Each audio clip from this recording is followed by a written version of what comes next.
The wheels on the bus go round and round, round and round, round and round. Now, who do we pick up as the wheels go round and round? Do we leave people behind? Well, we're going to talk about this next. Stay tuned.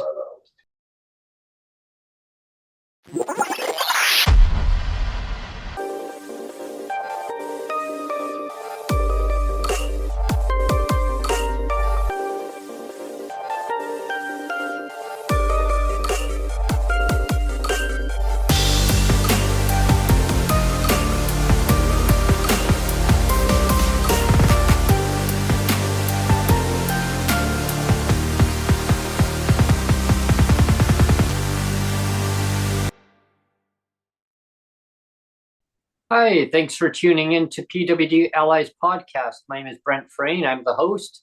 Please like, subscribe, and share the content that you are viewing today and in future podcasts. I hope you enjoy the podcast that we present on a regular basis to our audience. We greatly appreciate any feedback, gratuity, if you're able to do so by clicking the like button there. And today's show, we're going to be talking about accessible transit. As you heard in the intro, the wheels on the bus go round and round and round and round. But who do we go round and round with? Do we go round and round with PWD, persons with disabilities? I mean, do we leave them behind? I mean, do they have a bus pass? Or do they opt out? I mean, do they opt in, take the cash, buy groceries? With the buying power these days, the dollar just erodes away, so you don't really get much value for $52.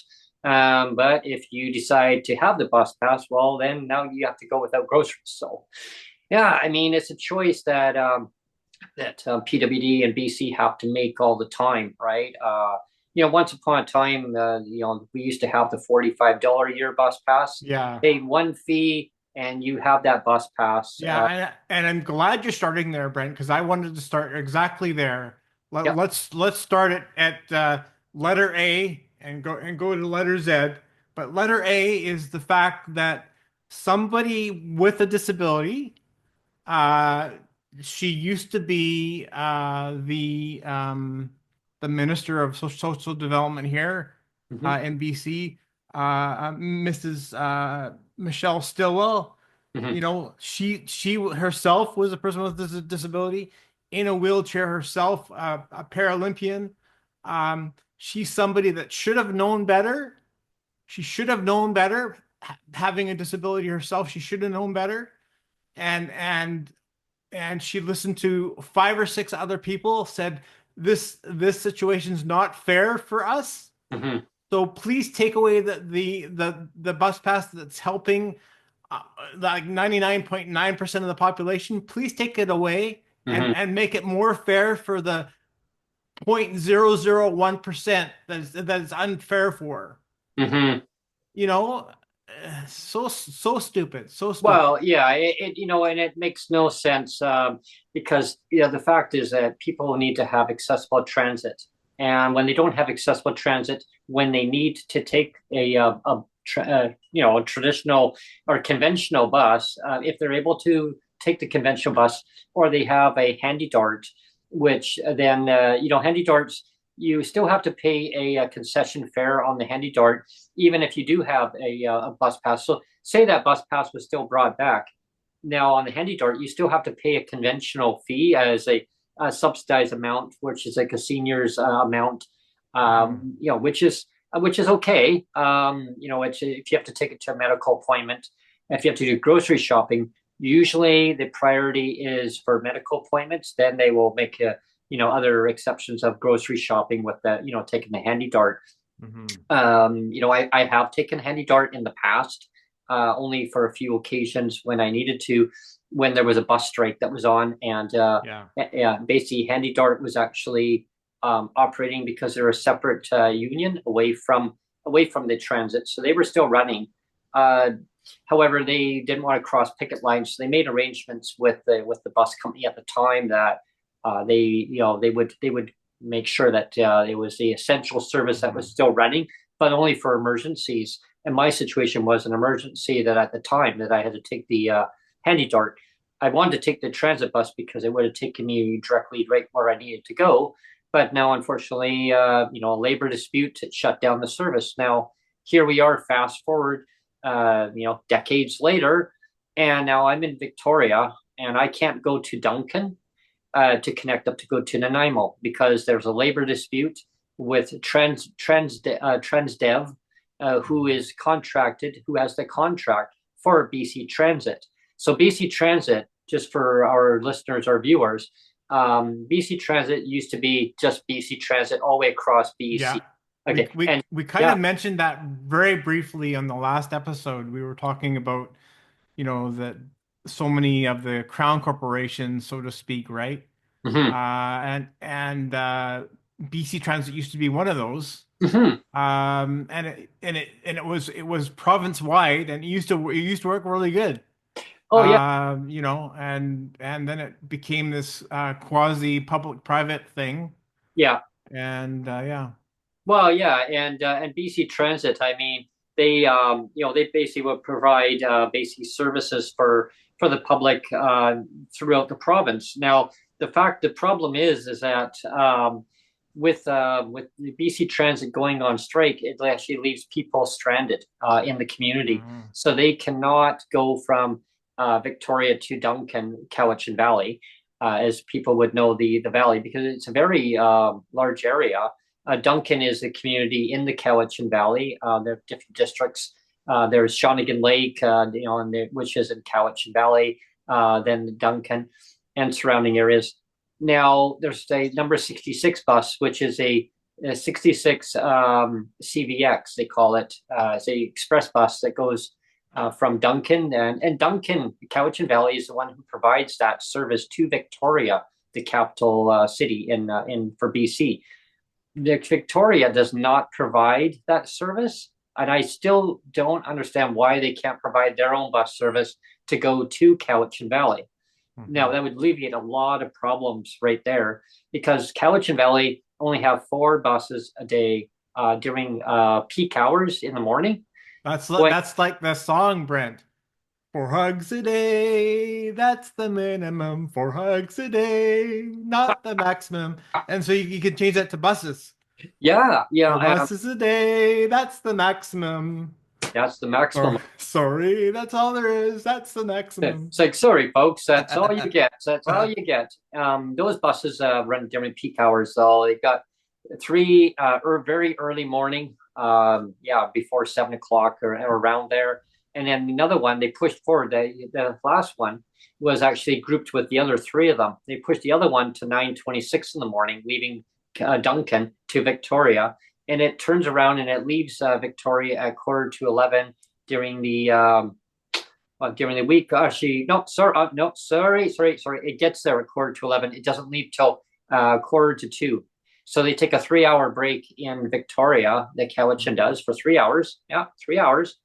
The bus driver, I guess, needs a break. Now, those other 3 buses that actually would leave Cowichan, they actually don't leave until 3:45. They start leaving at 3:45, and then Oh wow. yeah. So they get even a longer break than the last guy that leaves or last. Whenever you tell me this stuff about the timing of this bus, it I reminds know. me of the other song, the Hotel California song. Yes. Welcome to the Hotel California. And it's like, Yeah. you can never leave. You can never leave. Yeah. I mean, that's not how it goes, but you know what I mean? Like, Yeah. you can check in anytime you want, but you can never leave. It's kind of like that, right? It has that same kind of theme to it where Yeah. 3 buses later in the day, like, what are they doing all day? Why are they parked? Why are they not in service? Yeah. Yeah. And then on the weekend, on Saturday, they only have 3 buses. So now you've only got 3. Now that with them on strike, you're stranded. You cannot get from Victoria to Duncan. Nanaimo Regional Transit Service, RDN, they actually will provide their service from Nanaimo to Duncan. However, they cannot drop off at the drop-off locations in Duncan because of the labor dispute. They won't cross the picket lines because they're a separate transit union altogether, Now, so they won't cross. So they'll drop off. yeah. Now, see, back in the day when it used to be all BC Transit, I believe when they had the Handy Dart, Hmm. it was all one union, wasn't it? It was all Like, one union wasn't everything all one union, like including the Handy Dart and all that stuff? at one point in time. Yeah. Yeah. Yeah, and I mean it would just make it so much simpler, right? I mean, and I mean we had another podcast where we're talking about all these city mayors that are sitting on boards, and one of them is the TransLink board where they're getting paid like $50,000 a year just to sit on a TransLink board over and above their mayor salaries, right? Oh yeah. And I mean, you talk about a big waste of time and money, because it's like, they spend 1 hour in a meeting, and Hmm. it's like what is it? It was like $10,000 a pop for one meeting, Oh, for these TransLink board chaired meetings. Like, it's $10,000 a pop. And it's just like, I don't know. Like, did that stuff happen back when we had like everything under one BC Transit umbrella? I don't think so. I mean, when I could be wrong, but I mean, I told you before, like I was once a public service employee. Like, I worked for the provincial government as well. For over 7 years.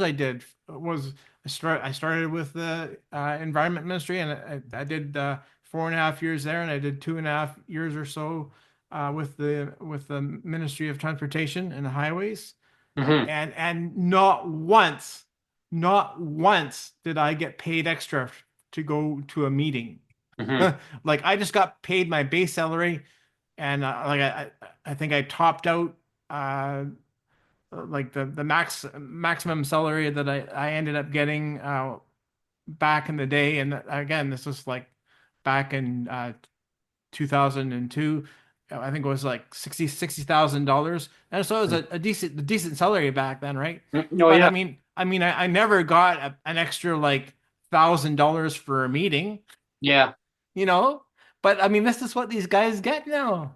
Oh, It's I know. crazy. And then TransLink wonders why all the money is kind of getting flushed out. Like they're saying they're short like $600,000, Yeah. and they want to cut bus service. Well, there's basically areas where that can be definitely trimmed back. And Mhm. all these top CEOs, they don't need all these other bureaucrats way at the top. When TransLink didn't even exist, when the Coast Mountain Bus Company didn't exist, it was actually just BC Transit, and then they basically brought in a contract to basically Mhm. contract all this out. It should have all been under the government umbrella. It should have all been right there, Yeah. and now here we are with a Transdev, which is some other company that is not treating their employees with respect, and not giving them their breaks that they need, their wages. They're not Mhm. getting the time on the breaks, their turnaround time. And I've witnessed Yeah. that myself, where so there's been bus operators who will go from Cowichan to Victoria, and if they're stuck in traffic, and it gets gridlock traffic along there now, like Yeah. heavy volume.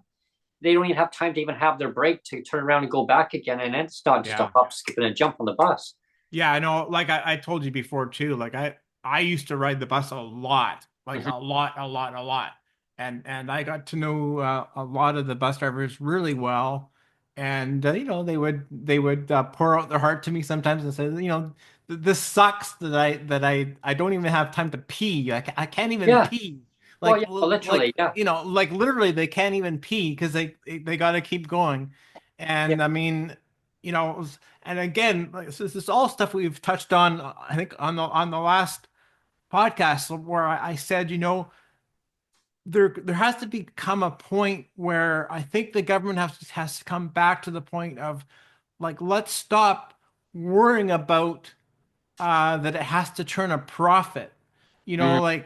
Like, because they have all these, like I said, we have all these quasi public private things now that are all outsourced to other companies, and they're concerned about the bottom line. They're concerned about the profit, right? Mhm. Whereas if it was, again, if it was just BC Transit or again, if we're talking about rents, which we'll talk about rents more on the next podcast on Friday. Yeah. But if we had things like BC Transit under one umbrella, and we had things like affordable housing under one umbrella, where it was just the provincial government handling everything, they wouldn't be so concerned. I mean, yes, you're going to be concerned about how much you're spending, a little bit, of course, Hmm. right? But you're not going to be as like, it's like, oh wow, like Yeah. we have to watch every penny. Like Yeah. as soon as you get like the provincial government off of that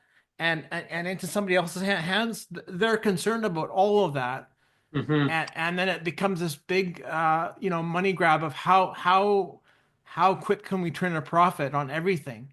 Well, you're So, exactly bang on that, Neil, because right there, I mean, you got all these labor disputes contracted to individual companies, and now, it puts the employees for the, for the that bus company into jeopardy. Like, it puts their safety, all their, all their labor disputes that, whatever the topic is of what they're fighting for. And I've talked to them before, and these bus operators, and they all tell me that the ones I've interacted with is that they just want fairness, right? And a lot of them agree that it should be under under BC Transit itself. But what did they say? Because the government had contracted out their contract to another company who now is not respecting their basic standards of needs, and they want to provide the service to the public. They don't want to leave the public out in the cold. I mean, and now PWD, persons with disabilities. I mean, and just anybody who doesn't even have a disability, but I mean, you can get a disability, and you will in life. Now you're going to be in a situation where, hey, that's only your only transportation you have is by transit. I mean, how do you get from point A to point B? And you need to have reliable transit, and it just infuriates me that it doesn't have to be that way. And it's all red yeah. tape. It's all red tape bureaucracy. I fought with Cowichan. I fought with Victoria back and forth. And they say, well, it depends on what the business, the business environment says. I go, do you listen to the customers? Well, Yeah. if the top CEOs of certain companies say that the need is greater, we will, give positive feedback to them and tell them that yes, we need to put more service on. Yeah. I said the riders are what basically brings in the revenue. The riders is what Right. drives the service. And the sooner the later that these companies actually understand that they need to listen to the actual people taking the service, because those are the ones that are actually going to benefit the Yeah. businesses when they put money back into their economy if they actually have the service. Yeah. If you're only running it like 3 days, like during rush hour, or 4 days during the weekday, and it's spotted only in the morning, you can't get to and from the community. And I'm going to keep on hammering away at Victoria and Cowichan, because if Cowichan can't provide the service, well, Victoria, what are you going to do? And Yeah. And Victoria, what are again, you like, going to yeah. And again, like if it was under government control, again, that's not to say do? that it would fix everything, Yeah, it but helped. but it would help because again, you're they wouldn't be so concerned about taking a loss. Hmm. You know what I mean? Like, yeah, you could be a little bit concerned, but not nearly as concerned as somebody like a TransLink Hmm. is. You Yes. know, like they'll still be looking at the ledger going, oh well, we're taking a bit of a loss on that. But I mean, businesses do that all the time. Like, Yeah. I mean, you think about, I mean, it's going to sound stupid, but you think about Costco, Right. and their $1 hot dogs and their $1 ice creams. I mean, those are basically sold at a loss, right? But they do that to attract customers Hmm. to other things. I mean, the government can have that same mentality of like, let's be prepared to take a loss, or like they call them loss leaders, right? In the business community, they call that loss leaders, Yeah. or I mean, actually, even like you remember the old A&B Sound door crasher days of the Boxing Day Mm-hmm. where they have like TV sets for like $200, like Oh huge yeah. TV, you know, Remember and those? yeah, those would be like lost leaders where they would be losing money on those. Like they would have, I don't know how many would they have in the store, like maybe like 40 or 50 in the store, and they would Mm-hmm. lose money on that, but they didn't care because they knew they would make money Yeah, another big ticket on item. other big ticket items, right? And why can't the government have that same mentality? They could. They could very easily, right? Oh, absolutely. And that's the thing. It's really just the mindset, really, is what it comes down to. Hmm. Because I remember talking, Sonia and I talked to the former transportation minister before he stepped down. Decided, that wasn't going to rerun, as an MLA. So I talked to Mr. Fleming, Rob Fleming, about the issue when it comes down to transportation between Victoria and Cowichan to the Duncan area. And he says, yeah, our government is working on it. And right now, as we speak, he says it's in the works. And well, how long? I mean, it's in the works. Sure, it's in the works, but I mean, Yeah. that could be in the weeks ahead or months ahead or years ahead. Years ahead. Yeah, Yeah. exactly. I mean, Yeah. that's always that kick the can down the road kind of slogan, right? It's like that Mhm. there's more to do. Well, Yeah. how about provide the service now? Because we got like I say, a transit strike is Yeah. now keeping people isolated in their areas. Mhm. They've got basically workers that go from Cowichan to Victoria to the capital city on a regular basis during the weekdays. They Mhm. can't get there when they have to rely on somebody to give them a ride. I mean, what if they Yeah. can't get a ride? Now they have to call in sick. So now those sick days, what if they don't have sick days, and now they lose their job because they can't get it to their employer? So guess what? Now they can't pay the rent or they can't pay their mortgage. So now they're going to be homeless. They're going to be on the Yeah. street. It's the same thing from Victoria. Like there are people that would go outbound, but they would go say just for instance, later in the afternoon, but they can't get back to Victoria, but they have to go to Nanaimo. They would go via through Duncan, then catch the RDN bus to go to Nanaimo. What if they have a medical appointment out in at Nanaimo Regional General Hospital? They can't Mhm. get there. Yeah. So now they're stuck. Of course, politicians may say, well, they got Victoria. They got Victoria General Hospital. They got Victoria Royal Jubilee. Well, great. But what if your Yeah. doctor is out in Nanaimo? They don't think about these things that maybe take a an island, what do they call it, island bus lines or something like. Yeah, there's Yeah. different names. There's Yeah. different companies, but Well, and that's expensive though. That's really yeah, and I was gonna say that too, is like if you just widen the scope. I mean, you're talking about the one bus route, but let's widen the scope again yeah, and talk again about the PWD bus pass that once was from yesteryear. yeah, The reason why that was a good thing is because it gave everybody equal opportunity access to a bus when and if they needed it. yeah. They didn't have to choose. It They was they there. didn't have to Did choose. it. It was like if you need this bus, here's a bus pass. You Yeah, can freely ride the bus for as much as you want. $40 for the entire year. $40 for the entire 45. year. Or sorry, 45. I mean, still, Yeah, I mean, yeah, yeah, cheap, like yeah. dirt cheap. It was an administration fee, and that's all you paid. Yeah, You would get yeah, the application. You would go and they take it to your bank and just yeah, pay it a payable upon receipt, right? And then you take it yeah, there and done. And they mail yeah. you. So it was $45 for the entire year. And then you had, our wonderful Michelle Stilwell, who, again, we have to say, she had a disability. She should have known better, but she chose to do the wrong thing. It felt like she did the wrong thing on purpose. Hmm. Like I always say, like when you choose to do the wrong thing on purpose, that is not a good thing to do. But she listened to five or six other people, said, well, five or six other people are saying that I got to kill off this bus pass that's helping 99.9% of the population, Hmm. and I got to cater to 0.0001%. Yeah, And so, and she did. She I did know do that. But she did. I mean, why? Why? Because now you have people that don't have a bus pass. I don't buy the bus pass anymore. It's too expensive. Hmm. But I mean, I would love to have one occasionally, but I just don't. But I don't buy a monthly bus pass anymore because it's way too expensive. So whenever I need a ride anymore, like I kind of force myself. Like I'm kind of forced. It's like, well, I could get a bus, but usually what it comes down to is you kind of force yourself into situations of convenience more. So then you're going, well, maybe I'll just get a cab, which is Hmm. way more money, of course, way more money, or an Uber Hmm. or something like that. That's way more. Now, of course, I don't use transit near as much anymore anyway because of my injury and you know I'm way less mobile than I used to be. But still, I'm just saying, Hmm. you know, when you don't have options, you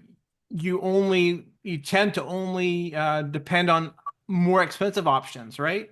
Oh yeah, absolutely. And So yeah. I always look at it as that it creates more barriers not having a bus pass. Now, I mean, I know I've mentioned it on a podcast, I think a few times in the past, and basically I was thinking about this morning again, is that there's a reason to re-implement that $45 a year bus pass back in.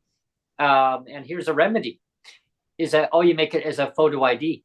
You put your photo ID on that bus pass, and it's then going to be valid for 5 years. And all you have Mhm. to do is pay an administration fee once every 5 years. You got your photo ID.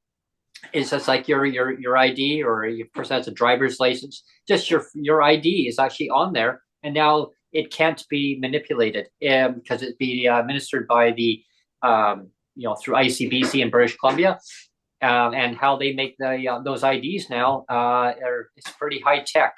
Now those IDs can still be done the same way. I know You that. know you know why that would never happen, Brent? Hmm, Because that's too much common sense. Too yeah, much common sense. Stop talking common sense. yeah, I know. Stop looking for the simple solution, Brent. Stop looking for the simple solution and common sense. Look for the complex, convoluted solutions, and then they'll waste another 4 years thinking about it and talking about it. You're But studying it. studying it. But you start talking common sense and the simple solution, and they're like, well, we can't do that. Because It's like that makes too much sense, Brent. We can't do that. it's like the bus pass stickers. I mean, that's a complete waste of money too. I mean, you want a bus pass sticker in order to use it on basically on BC Transit. If you're in the TransLink area, they don't require you to have a sticker. But if you want to have a BC Transit area, because TransLink is that you tap in and tap out on their system. You can walk through their gates, but you have to tap in on their machine, and it lets you in. You tap out of their system. On BC Transit, you don't tap in or tap out. They have their own uni system. So Right. the $45 year bus pass, just to let our listeners and viewers know, back in 2016 is when the bus pass was still in effect, and then I basically came to a point where the government at the time said they were going to be discontinuing the bus pass because Minister Stilwell, back in the day when she was the minister for social development and innovation is what they called it back then. And she just said, well, she talked to like 5 or 6 people that said they wanted to get rid of the bus pass because they lived in a rural area of British Columbia where there was no conventional buses, and they had a special transportation subsidy for people who lived outside the conventional transit system. And so, yeah, 6 people, 5 or 6 people, that's all it took to completely dismantle a whole province-wide bus pass system that had been in place for decades. Seniors still have theirs. Oh, yeah. I Mhm. mean, but persons with disabilities, you have to opt in or opt out. Now, that is not inclusive. That's not accessible. In my view, it should be brought back when the NDP formed a government because they had advocated very strongly that, how dare you, the other government at the time, back then it was called the BC Liberal government. And John Horgan was our premier. God rest your soul, John. I still think about you a lot. You taught me a lot about advocacy. You taught me a lot about standing up for my beliefs and never stand down. He said, you're going to take some knocks along the way. Trust me. He says, and what I say, and I have. Oh, I've taken some knocks, all right, but I keep on going. I pick myself up and give myself, as John would say to me, Brent, give yourself a kick in the ass and keep on going. Don't let the trolls kick you down, or don't let people say that your advocacy is no less than what it should be. You advocate for what you want to advocate for and stand up for what you believe. And I always do. I always believe in what John had taught me, and that's why I continue on with our podcast, and I continue on with all the advocacy. I mean, there's a lot of things I advocate for, and sometimes I jump around on the podcast of different topics. Like, I'm very strong on housing affordability for it comes to PWD, making sure that people have enough money to basically pay for their proper housing, put a roof over their head, because housing is a human right. And the bus pass, John advocated very strongly for the bus pass to bring it back to its original state. He called it the most basic means of transportation. And he said, you ripped away a bus pass. You took it away. And again, I mean, the government. There's that really famous recording of him Yeah, where he's out on the steps of the legislature with the protest group yeah, saying, "Just give them back their bus pass," right? yeah. I was there. Yeah, Anya was yeah, there. And a yeah. lot of us were there. We had a lot of organizations that were there too, disability organizations, advocating, to basically bring back the original state of the bus pass. It was very, very cold-hearted to basically take it away, and basically not having it brought back was another thing where it could have been brought back. I still remember the day where I had a lot of media contacting me, Neil, and our listeners. My inboxes were buzzing, my phone was ringing, and saying, Brent, what's going on here with this bus pass? I mean, did they just take it away? They offered $52. $52 for what? I go, so you have the option. You can take a taxi, you can pay your friend, maybe your next door neighbor, to give you a ride. But yeah, or you can take the cash and basically buy some food. I don't know, and whatever you want to buy. I mean, buy a pizza for once a month. I mean, whatever you want. It'd be cash added onto your check. But then you go without a bus pass. I go, that's right. They're like, oh no, that's wrong. I go, it is wrong. I mean, because pay $45 for once a year, and you can just ride whenever you want. You don't have to decide, well, 1 month, do I want a bus pass? Next month, no, I need to take the cash. Because once you opt out of that bus pass, you got to wait to the next month to get the cash. Mm-hmm. Yeah. So then you got to wait for a sticker once a year. It was a real pain, right? Yeah, I mean, you think about all the vacancy control or what, not vacancy, sorry, the speculation tax stuff that they Oh do my God. now. I mean, I just got my form because, like everybody knows, I think on the podcast that I do own my place. You Mm-hmm. know, I'm very fortunate to own. I mean, I still have to be able to afford the place, which is, I mean, I'm just barely hanging on as it is. But the fact of the matter is, I do own it. So I just got the speculator thing in the mail today. I mean, if they can do that, if Mm-hmm. the government can do that, surely they can come up with a system of like a more secure handout of a disability bus pass.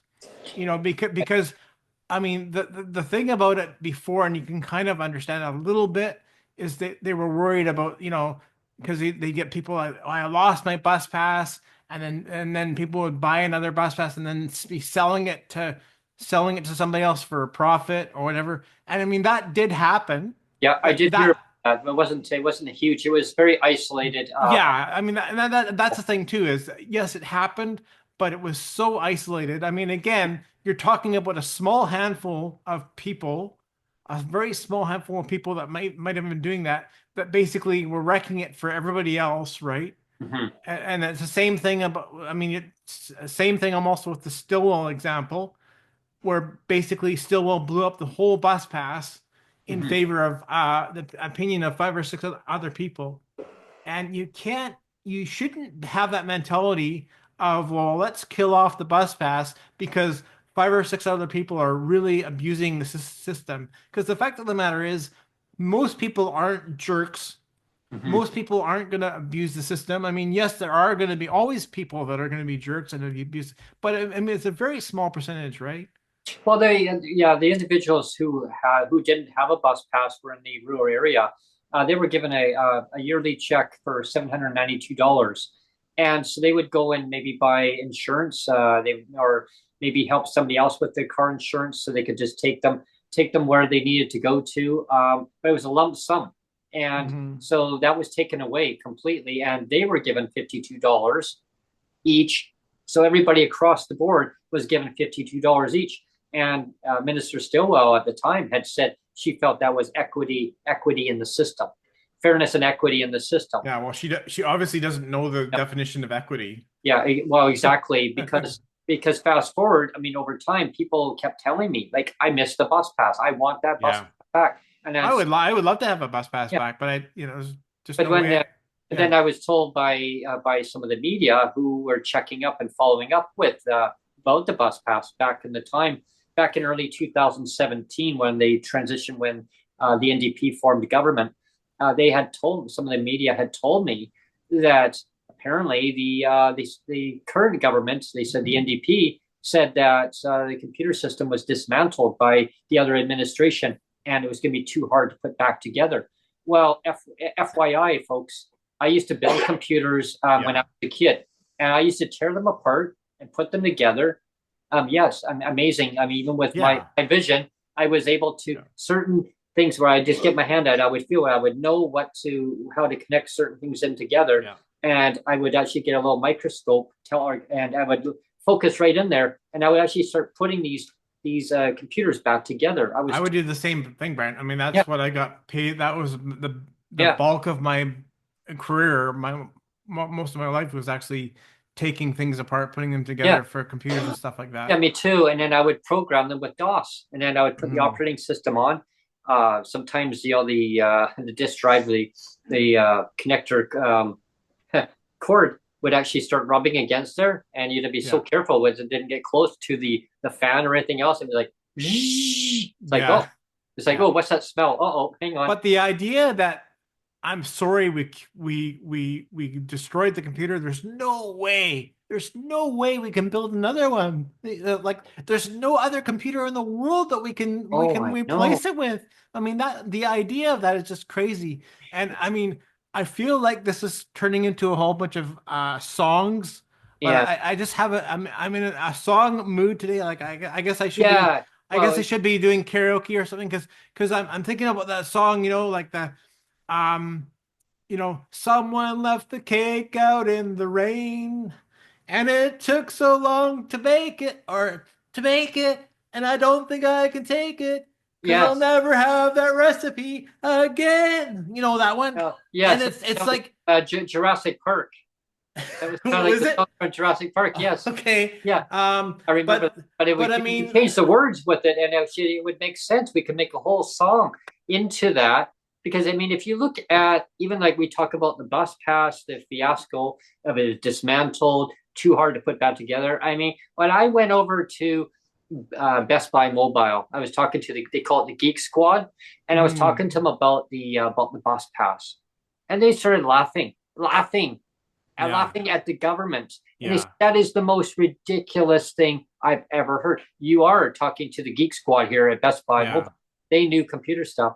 yeah, And I mean, I had connections with old friends that used to run a computer shop back then too. And so I talked to one gentleman who then put me in contact with a guy who had that I had bought a computer yeah. from. And I told him the story. And he's told me, Brent, okay, I needed a laugh. He started laughing. He wouldn't stop laughing. He was Yeah, it's hysterically just laughing. He said it's a that's what he said. ridiculous thing to say. Most definitely ridiculous. Yeah, He says, who came up with that idea? The government. My yeah, gosh, he says. And yeah, now fast forward, now we hear about the state-of-the-art computer system that was supposed yeah. to come into effect in 2024. It was going to handle all huge payouts for disability benefits. You know who else is laughing, Brent? You know how check behind your shoulder there, Brent. Check Oh, behind your oh, shoulder. oh, oh, geez, yes, the See pink unicorn. that pink unicorn is laughing at your, is laughing so hard. I It's know. laughing at you, Brent. Oh, I It's know. laughing at everyone. Yeah, Yeah, because they're saying it's such a joke. it's a Um, joke. It's a you know, joke. Yeah. a computer system that's supposed to handle huge payouts a year ago. Now we're in 2025, a year later, and still no computer system. I mean, huge payouts. Okay, well, how about write a check? You can maybe do it that way. Write a check Yeah. instead of waiting on the computer system. Let's Yeah. go back into archaic age where everything was all handwritten, and I mean that was better. I mean, you could Yeah. just handwrite it. Here's a check, and go to the Yeah. bank, cash it. But the government says no. We got to wait on this other computer system. It's going to handle it. I And know. Waiting on. and we will get into all the rent and Yes. subsidy stuff on the next show on Yeah. Friday. So that's just kind of a Um, prelude of what I'm mhm, saying now. We're going to be talking mhm, more about continuing on that onto the next show about the supercomputer system. And you're mhm. going to wonder, well, what's he talking about the supercomputer system? Well, there'll be next show on. Yeah. So yeah, Yeah. stay tuned on that one. Yeah. Well, I mean, today I hope you enjoyed the podcast about transportation. I mean, BC needs to really look at their transportation network. Uh, it's really not accessible for persons with disabilities in so many ways. When it comes down to transferring on from one system to another system, you really you have to opt in to one system, opt out. The other system you can't tap it on their system. You have to show it to the bus driver. Mhm. There's so many things that can be changed. But yeah, you're bang on the one there, Neil, where I mentioned about the photo ID part. Because Yeah. yeah, I mean that would make sense. But It again, the it government, I know why they got rid of it it because it's so oh, simple. a lot of people It's so simple, Brent. It's took so advantage. simple and it's such common sense. Yeah, But because it's so simple and it's because it's so grounded in common sense, the government would never go for it because it's just too simple, Brent. yeah, they're going to It, say, well, there was a small amount of people who sold their bus passes and say, I lost my bus pass, give me another one. yeah. Well, they sold it off. You know what? They probably sold it off. Maybe they need to put a roof over their head. Yeah, exactly. Maybe they had to go and buy some food or something. And I don't deny that that happened, and you don't deny that that Yeah, happened. But again, it's such a small percentage of punishing the whole PWD. punishing all the PWD, PWD. like basically assuming that we're all crooks, that Mhm. we're all like what was it that what was it that Mike Harcourt said? Uh, Cheats, varmints, and deadbeats. yes, I mean, that still rings in my ears because I remember seeing that on the news. I saw that in the news. I was watching TV when he said it back in '93. My mom I and was watching it live. yeah, I was watching it live when he said it, and even back then, like I was going to school, and so I was like focused on I wasn't focused on poverty. me neither. I wasn't focused on disability poverty. It was like the furthest thing from my mind. Mhm. So I was like, yeah, whatever. But I thought, well, wow. I still thought to my in my head, I was like, wow, that was a really stupid thing to say. It was, and I remember back when watching that on the live TV. My mom was watching a show, and then the news hour was coming on, and she was watching a soap opera. She loved The Young and Restless, so she would watch it all the time. And I had to just come back with a bunch of books and from college. And my mom says, "Oh wow, that's a lot of books." I go, "Yeah, I have to study for sort of some stuff coming up, some of my modules that I was going through." She goes, "Wow." I said, "No, I have to be up. I have to be up really early in the morning. I have to head all the way to Vancouver." She goes, "Oh my gosh." I go, "Yeah." So I said, "But I have time to watch the news and have some dinner and then hit the books and then hit the hay and then basically back up." I was had to get up at like 4:30, quarter to 5 in the morning at the latest and get ready and then head out the door to catch the transit bus. So yeah, that was yeah. Of course, that was when I was able to catch a transit bus. Then I had to go and pay for the transit bus then at the time, and yeah, because I didn't have a bus pass. Yeah, I was paying full fare Yeah, for yeah, me too. most of my life. I paid full fare. There Yeah, was actually only like I think it was only actually for like 2 years, to tell you the truth, Hmm. that I actually got the bus pass, because for most of my life I didn't even know that that was a thing. Hmm. Well, I mean, I was only on, I've only been on PWD assistance for, it's been since my son turned 1, so it's been 15 years. Mm. But back when, I mean, when was the bus pass taken away? It's like, 2016. yeah, so and like, so I was on assistance for 5 or 6 years, even before I even knew that I Wow. could actually apply for the. I mean, that's how stupid the whole thing is, right? I mean, Yeah. like I'm like, they expect you to know everything about Mhm. everything Oh, yeah.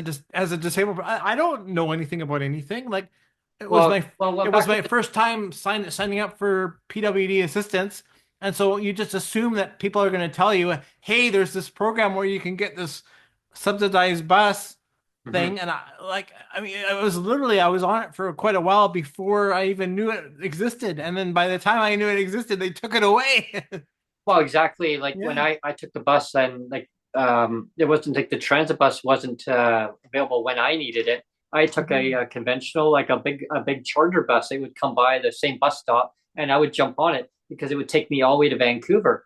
So I had to pay a little bit more than a transit bus at the time, because I think the transit fare at the time was $1.25 or $1.50. I think it might have been. I can't. Yeah. Oh, I know it was around there, but what I had to pay was $4.60.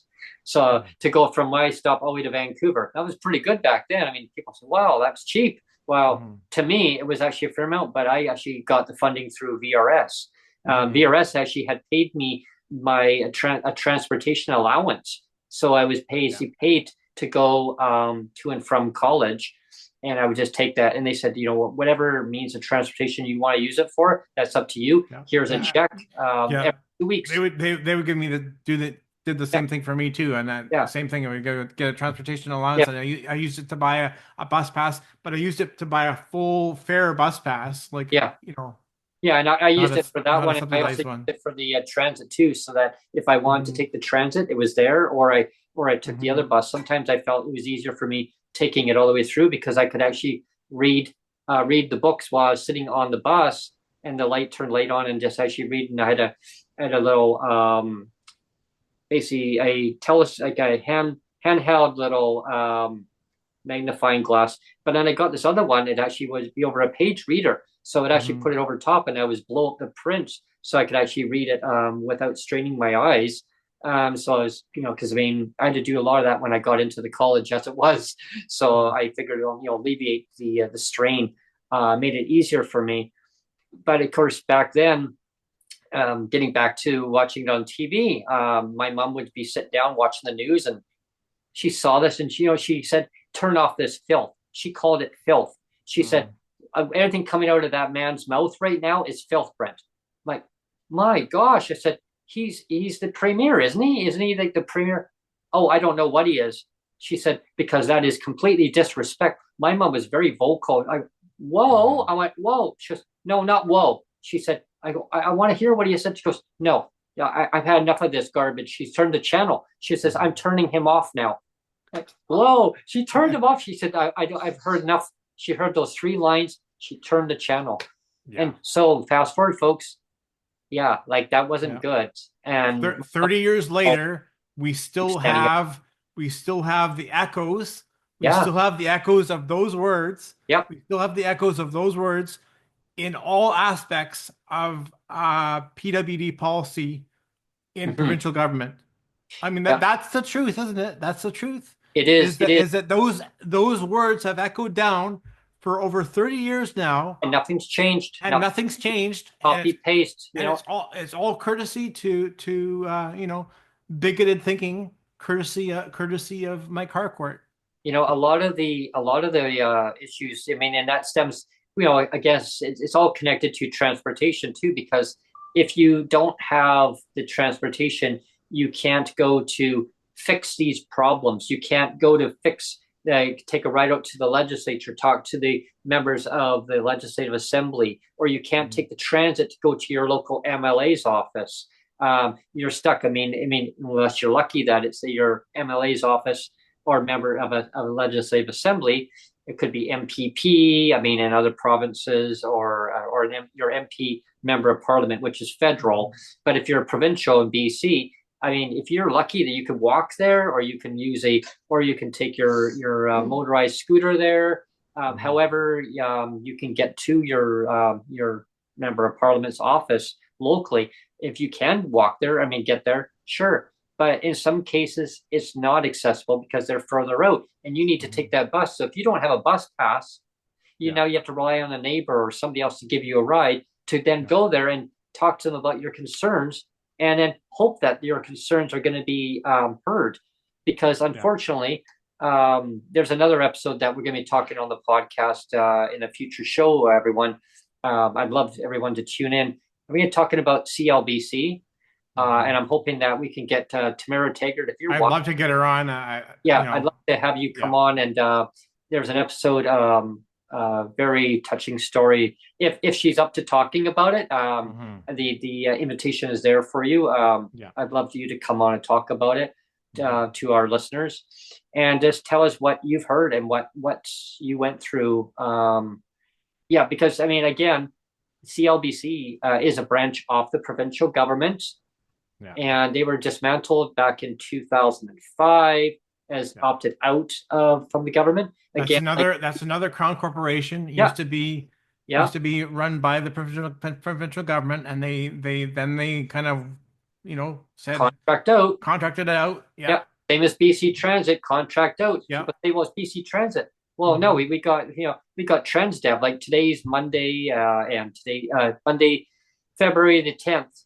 If I wanted to go, say, this afternoon, right now, as we speak, doing the podcast, is now 1:52.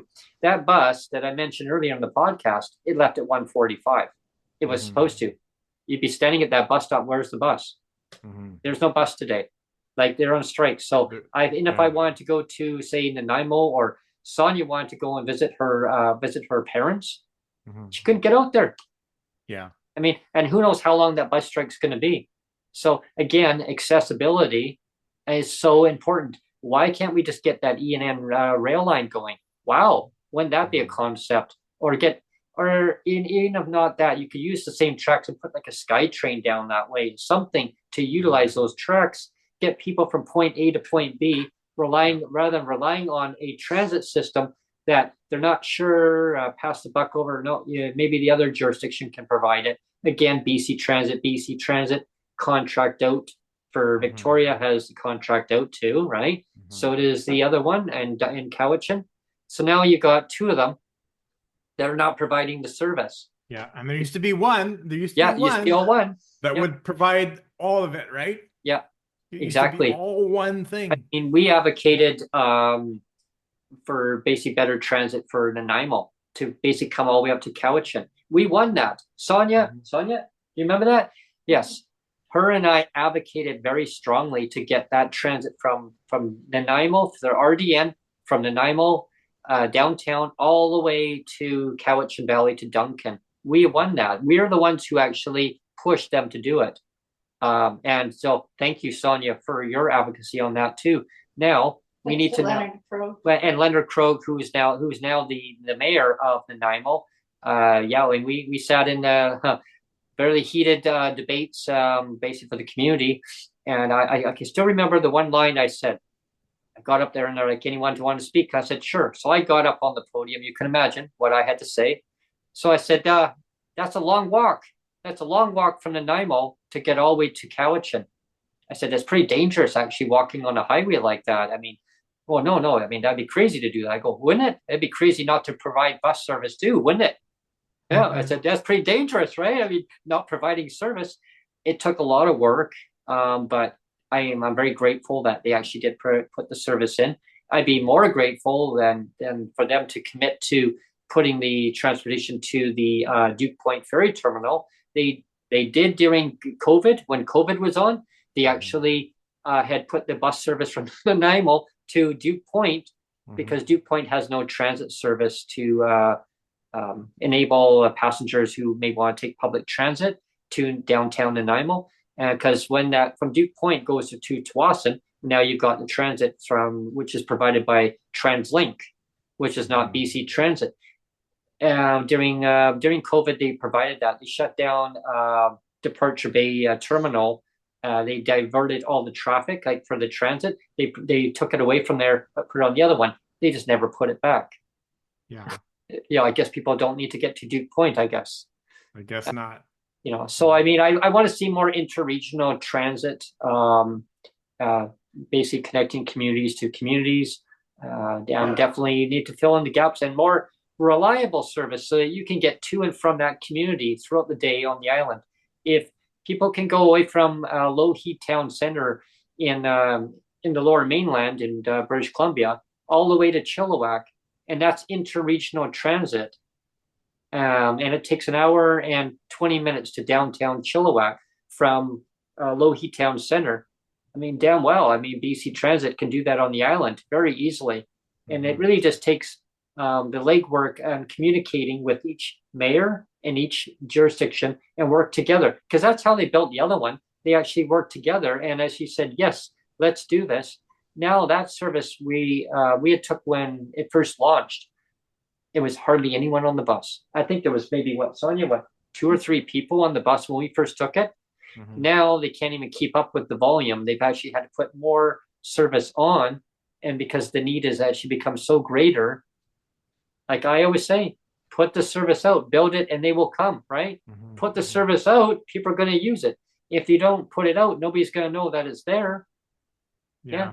So to me, it only makes sense. So again, government, number 1, bring back the $45 a year bus pass. Number 2, implement reliable service from Victoria to Cowichan Valley, because Cowichan Valley is not providing the service, or you can actually put pressure on Cowichan Valley to provide the service to Victoria, or both have Victoria provide their service and Cowichan Valley to and from. Now you're getting a connection of, roundabout service throughout the communities, and because RDN Nanaimo still runs their service, and they're running their service Monday to Saturday. They don't have service on Sunday, unfortunately. I guess they figured nobody needs to take transit on Sundays. I don't know why. That still doesn't make sense to me, but at least they have their service. It's reliable. It's there. So I know it can be done. Anyone wants feedback, to our podcast, like wants to provide it, please send it in the comment section when this gets released out as video later. Yeah, that's a comment we should say is this wasn't intended to be a live broadcast. And I did hit the right buttons for the live broadcast, but for some reason it turned into not a live broadcast. So we're releasing it later as a video. Yeah, and that's one of those little bloopers. But it wasn't Neil's fault. It wasn't my fault. It was one of those technical glitches that little demon got inside there and said, "Ha ha, you're not broadcasting today." Yeah. I want to thank each and every viewer for tuning in and listening to today's show. Hope that you have a great day. Please like, subscribe, share the content. If you're in the financial means of donating to help the channel out, we'd be greatly appreciated. We've got 1 subscriber for that's doing the monthly memberships. Yeah, that's awesome. My friend Clint. Oh, so wow. I want to get more than 1. Yeah, well, that's a start, but yeah, there's definitely more. Start. Yeah, definitely. If you love the content we put out, I mean, it's awesome. And if you want to be a contributor going forward and sponsoring our show, I mean, reach out to us. That would be totally awesome. So thank you again, and stay tuned for further shows. And the next one, we're going to be talking about housing. And all that stuff, fun stuff. Thanks, everyone. Cheers. Take care.